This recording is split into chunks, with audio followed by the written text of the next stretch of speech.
네, 안녕하세요. 설지용입니다. 반갑습니다. 네, 잘 들리시나요? 네, 오늘 제가 준비한 내용은요, MBTI 검사 플러스 뇌파 측정입니다. 어떤 해석이 나올까요? 라는 제목으로 준비를 했습니다.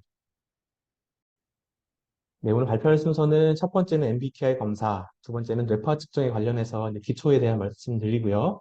세 번째가 두 가지를 이제 융합해서 해석했을 때 어떤 것을 알 수 있는가에 대한 말씀을 드리겠습니다.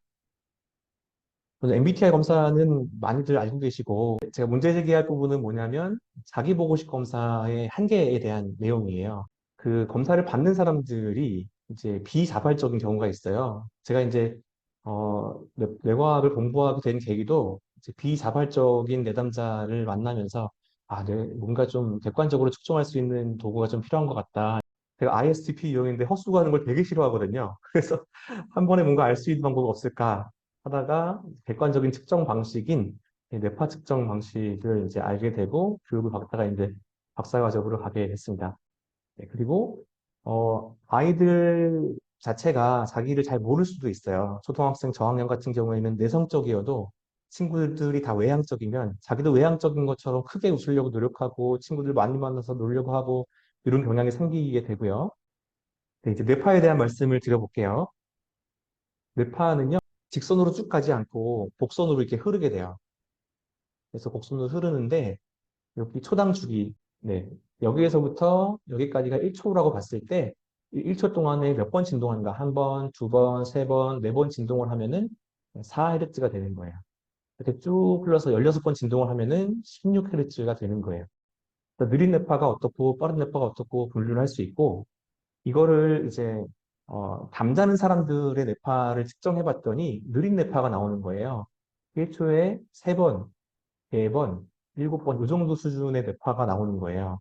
그래서 반대로 이런 수준의 뇌파가 나오는 사람들은 잠을 잘 수도 있고 또는 잠자는 것 같이 뇌의 인지 기능이 느리게 흐르는 걸로 이제 유추하거나 만성적인 스트레스 때문에 인지 기능이 확 깨어나오지 못하는 것을 예측을 하게 됩니다.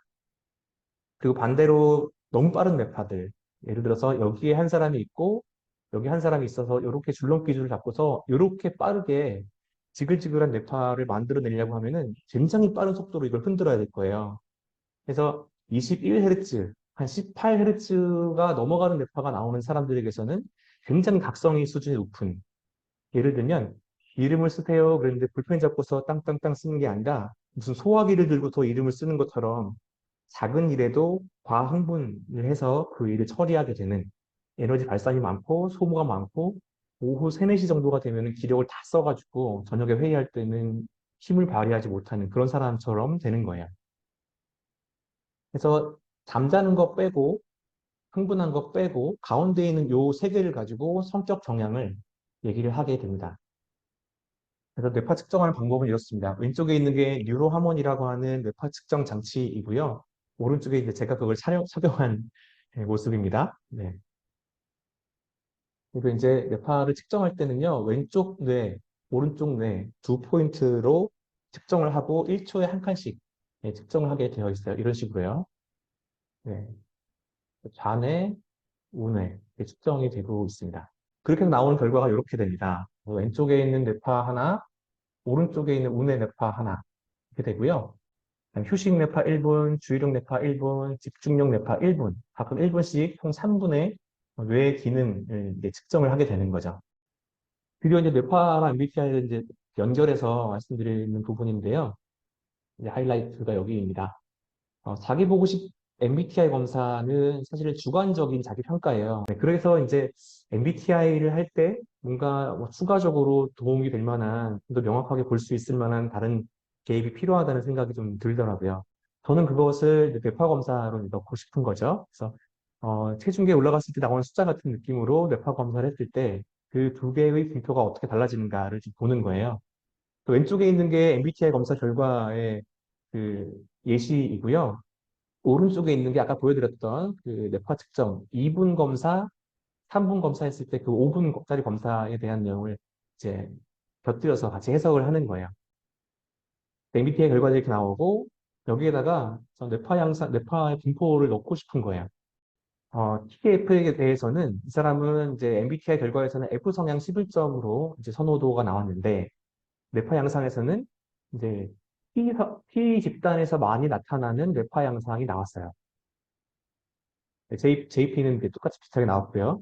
이런 경우에는 어떻게 제가 이제 해석을 하고 싶으냐면, 감정형처럼 사람들과 우호적인 관계를 추구하려 하지만, 사고형처럼 속으로는 논리적인 근거가 더 먼저 떠오르거나, 비판하고 싶은 부분이 생기거나, 논리적인 어떤 정확한 근거를 좀 어떤 게 근거냐, 왜, 아까 노래하는 것처럼 왜가 중요한 사람들처럼 행동을 하는 거죠. 제가 알고 있는 사람인데요. 프로그래머예요.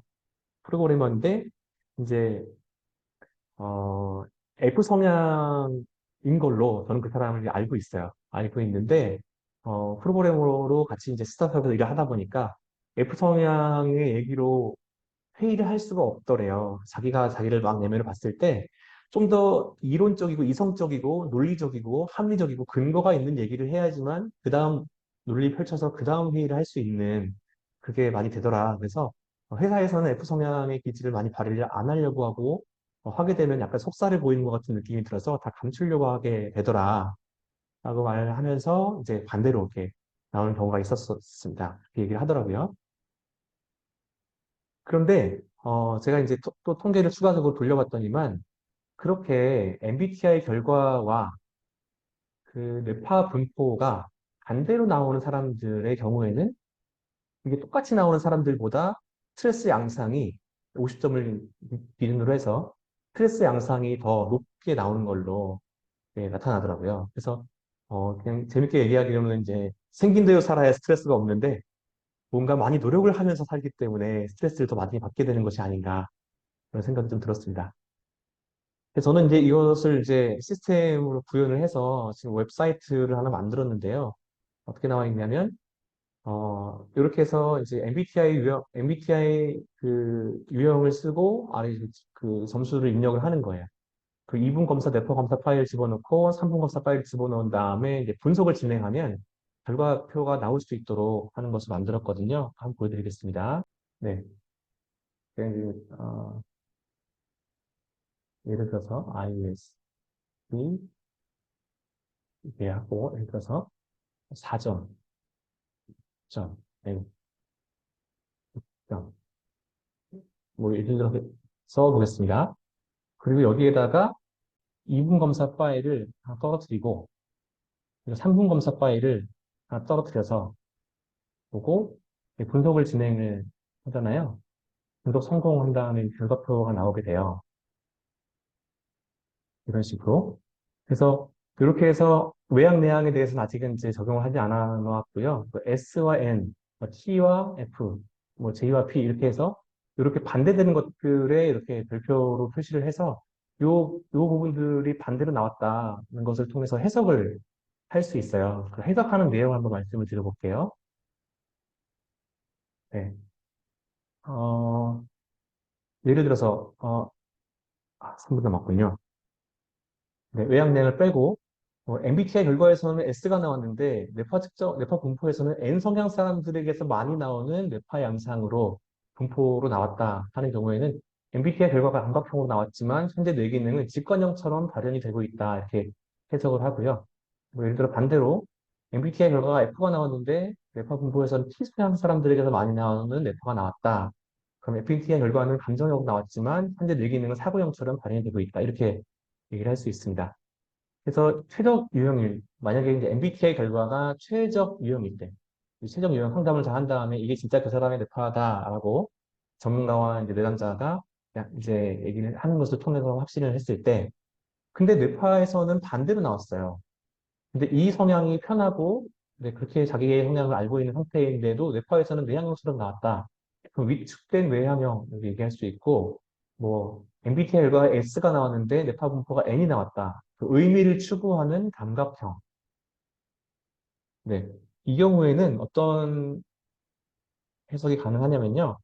의미를 추구하는 감각형 같은 경우에는 좌절 경험 후에 뭔가 가치 있는 경험이나 의미를 찾으려고 하는 네. 눈앞에 있는 것을 막 쫓아다니다 보니까 이 내가 지금 뭐 하는 거지? 이렇게 해서 약간 힘들어질 때 내가 지금 뭐 하는 거지라는 의미를 좀 찾기 위해서 그 주의력이 좀 낮게 되는 그런 경향이 나타나는 것으로 그런 사례를 예를 들 수 있고요. 그다음에 네, 이것은 제 현장에 있는 가까이 계신 분의 사례입니다. 어, 최종 유형이 N 성향이신데 주의력이 되게 높게 나왔어요. N 성향은 맞지만 현실의 분주에서 이제 정신을 이렇게 쫓기는 마음으로 많은 업무를 처리하면서 예민해지고 또 내가 지금 뭐 하는 건지 모르는 상태, 의미를 중요하게 여기는 사람이 내가 지금 뭐 하는 건지 모르는 만한 네, 좀 스스로 좀 무가치한 행동을 하고 있지 않나라는 좀 회의가 드는 그런 식의 사람들이 있었습니다. 시간이 없어가지고 빨리 넘길게요.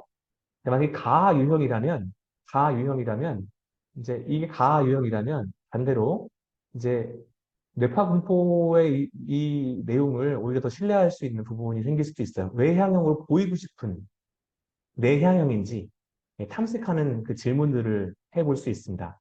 반대로 나온 이유에 대해서 뭐 점쟁이처럼 맞추는 게 중요한 게 아니라 최종형을 찾는 상담인 것처럼 그 사람의 경험, 외향과 내향에 대한 경험이나 반대 지표로 나온 것들에 대한 경험을 이렇게 떠올려 볼 수 있도록 얘기할 수 있습니다.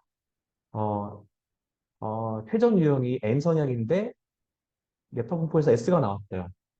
예를 들어서 INTP 유형이에요. N 성향 사람들은 주의력이 보통 낮은데 이 사람은 굉장히 높은 결과가 나온 거죠. 이렇게 나오는 경우에는 이제 굉장히 힘들게 살게 되는 거거든요.